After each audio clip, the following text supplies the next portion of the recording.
We have with us Mr. Phil Speed, co-founder and CEO Quantum Base. Quantum Base has an optical tag, and then they use a smartphone technology to say whether it is a real product or a counterfeit product. Sir, would you talk about your product and in which industry do you see its application? Sure. First of all, thanks for having me today. It's an incredible country you have and wonderful people. So the optical tag, or the quantum identity, the QID that we have, is an optical product that will fit onto any surface. It has little or no incremental cost once we hit volume. It's a simple application, so something like an inkjet printing or electrospray printing. It will deliver 100% security, so unbreakable security or bulletproof security, and you validate that with a simple scan from a standard smartphone. We got to know that your company is funded by the Royal Society. Yeah. So what's the relationship you have with Royal Yeah, Society? so we're really lucky. The Royal Society, as you're probably aware, are the greatest scientists in the world. And to have the endorsement and the third-party advocacy, so my business partner, Professor Young, is a Royal Society Research Fellow. We're also published many times in Nature. So that's the highest global third-party advocacy possible. It doesn't get any better than that. So the relationship and the support that we had from the Royal Society 6 years ago was really quite visionary, because back in the day, nobody really knew what we were doing and nobody could really understand what we were up to, but the great, to have an endorsement from the greatest scientists on the planet is it's incredible. It's very humbling.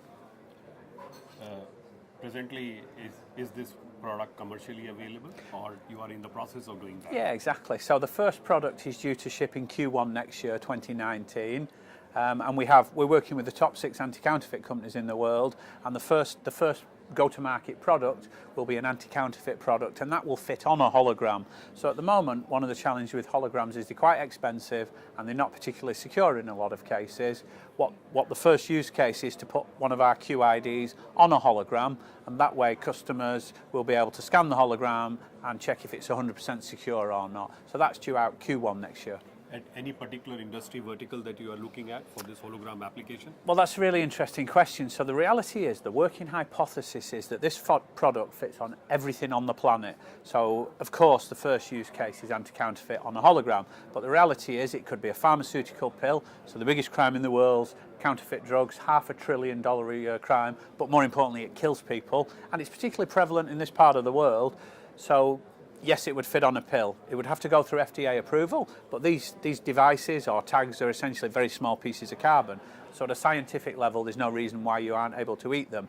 But it could be designer goods, it could be a tax stamp, passports, banknotes, anything you can imagine. The working hypothesis is that this fits on every product on the planet. So essentially, it's a horizontal technology that has many different vertical use cases.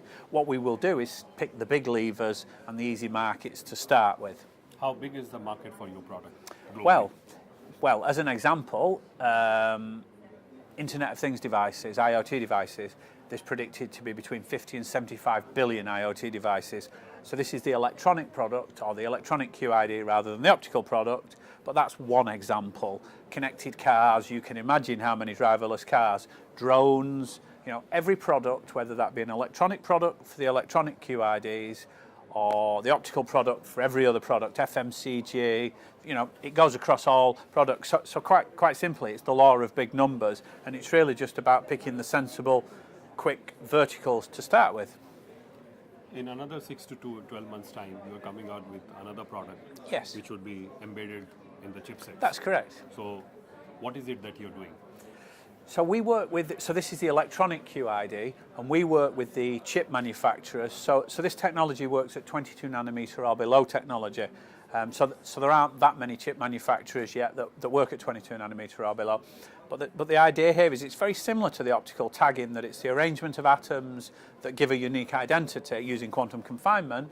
But we work with the original chip manufacturers. We give them a slightly different recipe, and they spin that within their existing chip. So the cost is little or nothing. And then every chip that they ship, you will have the ability to use it as a unique identity or unbreakable security or seed for keys, and that will ship within any chip. So IoT device companies or connected car companies will buy that chip from the chip manufacturers, and you'll be able to liberate that technology, but it'll take about 6 to 12 months to get it in those chips. And what would be cost of these products? So again, we're not going to sell direct, so it's really difficult for me to anticipate. But what I can tell you at a technology level is there's little or no cost. What we do with the chip manufacturers, we give them a slightly different recipe and they spin that chip. So there is very little cost. What they will charge for that, that's based on the consumption economics that they deploy. And any other product that you are developing? Yeah, so we have, so today we have 13 product families. So this is, I think we have 10 products granted in UK now, and there's 29 patents pending globally, but that will double and triple over the next few years. So we talk about quantum technologies as a key moment of inflection or market transition. And as we know within the technology sector, those market transitions happen all the time. And what we're doing is we're utilising quantum technologies, and more specifically quantum security. So we have a whole portfolio of products, and those are just 2 of those products. But that will increase as time goes on. How well are you funded? Because that's a big concern.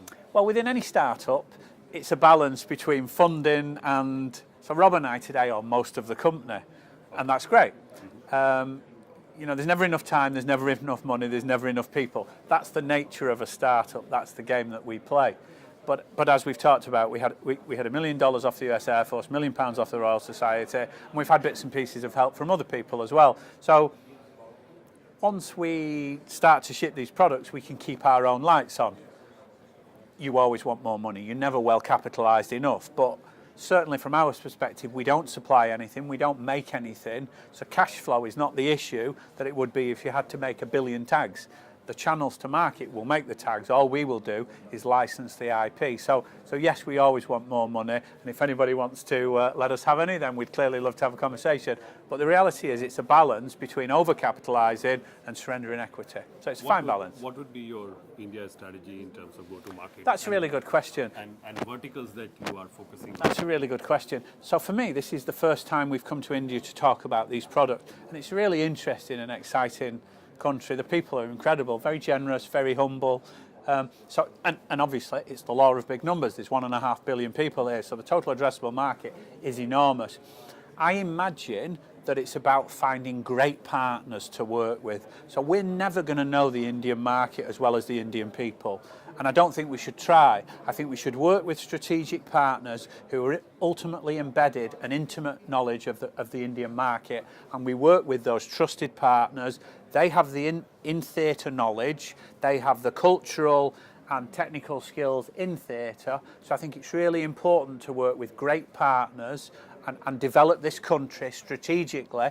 One of the conversations I've been having today is about developing products in India for India to export to a global market. So I see India as twofold. One is to proliferate the technology internally, and another one is to perhaps make technology within India that then India can export. So I think if we can embrace those 2 elements of a commercial model, that's good for us and great for India. Thanks, sir. Thanks for talking. It's a pleasure to meet you, sir. Have a nice day.